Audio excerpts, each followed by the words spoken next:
Hey guys, how you doing? Master Nader here, Master Nader's Garage. What I'm going to show you how to do today, what works for me. I've got some air bubbles in my heat system. You know, in the baseboard, you hear them gurgling. Heat doesn't work quite as well as it should. So, what I'm going to show you is how I've found is the quickest, simplest way to get the air bubbles out of the baseboards. Now, I'm not saying it's the right way to do it. I'm just saying what works for me.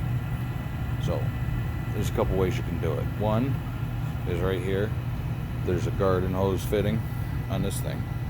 You can put it on your garden hose, flip a couple of levers, and drain the water in the system and the air bubbles in the system outside and get rid of it. And that works really well. It does.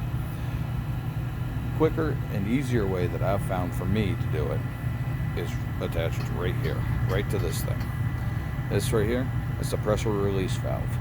And all that does is it lets a little bit of water and the air bubbles out of the system. Now all you got to do, and I'm going to use this cat's paw because that thing gets hotter than it gets hot. You don't want to get burned. So all you got to do to let it out, get the furnace running like I do now. You get up underneath it like this, pull up a little bit, and it's going to spew out water, air bubbles, and steam like an angry mother-in-law. You let it do that for a couple minutes until you hear the air bubbles gone, and that's it. It gets the air out of the system. The heat works good. Hot water works good. Everything works fine. Like I said, it's what I've found that helps. It works for me.